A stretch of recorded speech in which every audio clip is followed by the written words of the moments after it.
The little boy was born on the 30th of August 1930. He grew up with his parents in Omaha, Nebraska, United States. Growing up as a little boy, he experienced what poverty means as he saw his mother going to bed without food. As a little boy, Warren Buffett decided to change something about his family's situation or die. Yes, he was willing to die if he couldn't become a millionaire.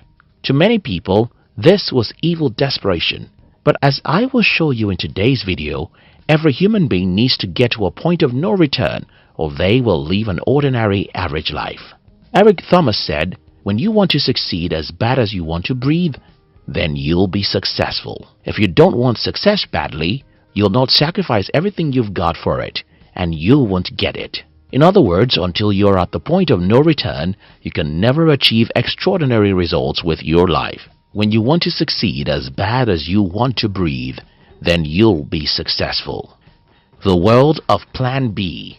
About 11 years ago, when I announced to my family members that I was never going to continue with my schooling, nor would I have any degree to my name, the common advice I was given is, you see, it's always good to have a degree before you do anything else with your life. Do you know why they give you this advice whenever you want to try something strange? Well, they know that you may not succeed in the new business you want to start, and they want to give you Plan B. Does that make sense? No, it doesn't make sense. You see, the problem with Plan B is that it distracts you from Plan A. Listen to this. There's no alternative to oxygen. The only thing you can breathe to remain alive is the oxygen. No oxygen, no life. There should not be an alternative to your success plan. If you can't achieve your goals, you shouldn't leave. I know this is a very harsh statement, but that's what I believe. The problem with most people is that they don't want what they want bad enough. Because people don't want what they want as much as they want oxygen, they make excuses. The government of my country is bad. The economy is bad. Nobody helps me. I do not have money to start a business. I'm too old. I have some kids. I'm not smart enough. I don't have time. And 1 million other excuses people make are simply because they don't want what they want badly enough.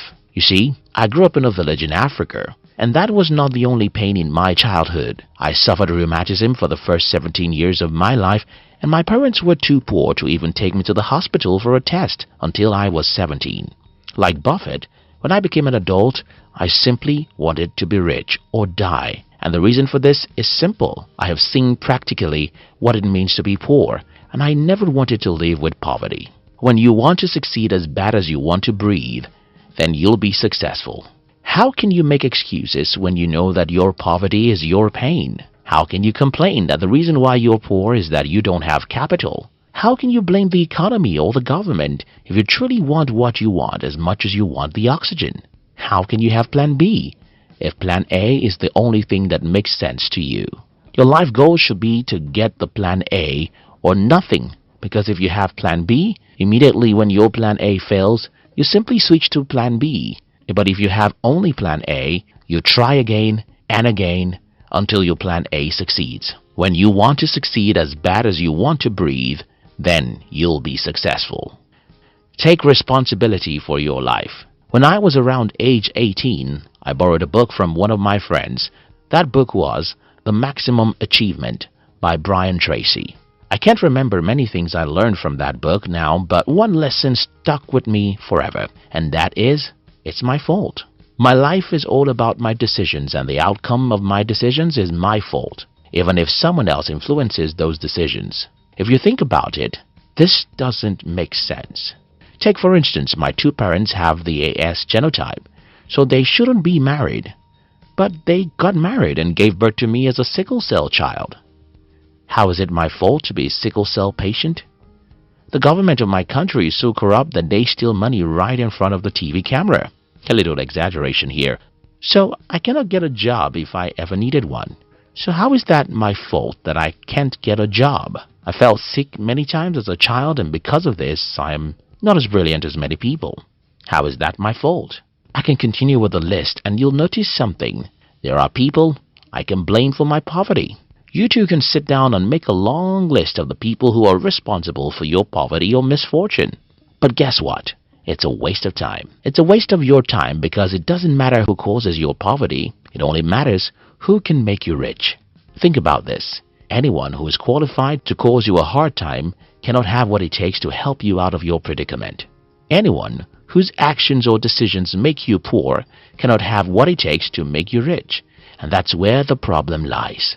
You are the only person who can help yourself, and you have to understand this, because if you don't understand that nobody can help you, you'll not be desperate enough to fight for what you want out of life. People who succeed in life are those who take full responsibility for their life. Brian Tracy said, "If it's going to be, it's up to you." If you know that it's up to you, you'll want that success as much as you want oxygen. When you want to succeed as bad as you want to breathe, then you'll be successful.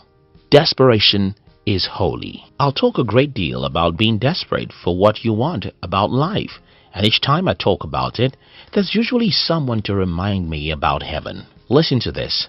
Desperation is like a weapon. You can use it to kill someone else, or you can use it to defend yourself. You can use desperation to get what you want out of life, or use it to steal and cheat from other people. The kind of desperation I'm preaching in this video is that of a positive, holy desperation. I'm talking about the desperation that makes you wake up every morning, look at the mirror and tell yourself, "I'd rather die than remain poor." I'm talking about the desperation that makes you sell your TV and build a library. I'm talking about the desperation that makes you delete 4 out of your 5 social media accounts because they are wasting your time. I'm talking about the desperation that makes you read 2 books about money every month. I'm talking about the desperation that makes you try again after you failed 100 times. I'm talking about the kind of desperation that makes you want to succeed as much as you want to live. Such desperation is what the world needs right now, if truly we want to have a generation of higher achievers.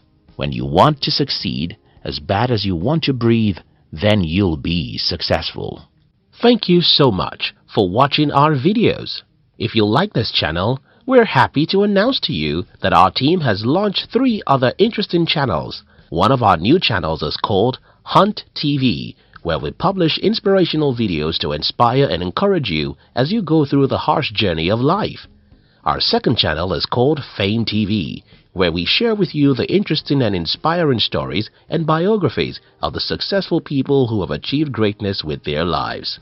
Our third channel is called Money TV, which is a channel designed to use more dramatic video clips to teach you about money. Look at the description box to join our 3 new channels. We love you.